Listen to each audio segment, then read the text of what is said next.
Good morning, friends. It's Gretel from The Lost and Found, here with you this morning, out in my weeds again. But today I'm doing the hard work of pulling them out. You know, over the last 10 years of having this little fixer-upper, I can't tell you how many times I've pulled weeds in these front beds. We are waiting to landscape. We're kind of in one of those stuck situations where until we complete our siding, there's no point really in doing a lot of landscaping out here because it's just going to get torn up as the siding comes down and the roofing materials for the new roof come down over the edge into these beds. But I keep weeding because our neighbors appreciate that.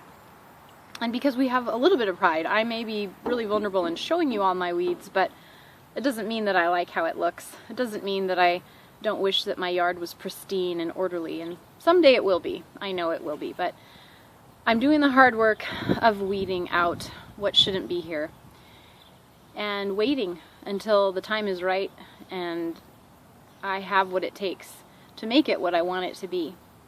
And I feel that it's the same way with my writing and maybe with my speaking, that I wait so often wishing that it looked and was a certain way and avoiding the hard work that it takes every day to just do what it takes to make it what I want it to become. It doesn't happen overnight, and I don't have everything it takes right now today to make it what I want it to look like, but that doesn't mean that I should not keep trying and doing the hard work.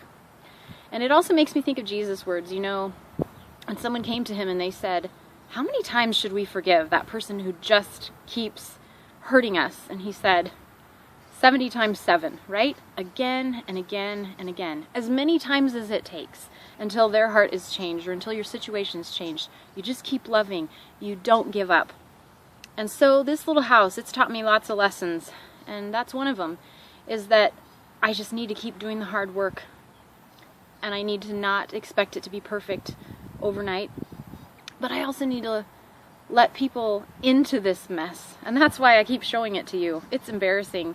It's hard to be raw and vulnerable. But that's what I want in my relationships and in my life and in my writing. I want to be real and I want to be honest and I want to allow other people to do the same. So whatever it is today that you have that you wish overnight you could just clap your hands and it would be fixed, don't be afraid of the hard things, because sometimes we avoid them and we keep ourselves stuck. And if we would just get out and get our knees dirty and be willing to go through the hard dirt and weeds and pulling and muscle that it takes, eventually we're going to get there. But it's not going to happen when we just sit and let it get overgrown and tangled and ignore it and abandon it. We may have to spend years working away at something until it becomes what we want. Good luck. I encourage you and hope that you are willing to get your hands dirty today. See you later, friends.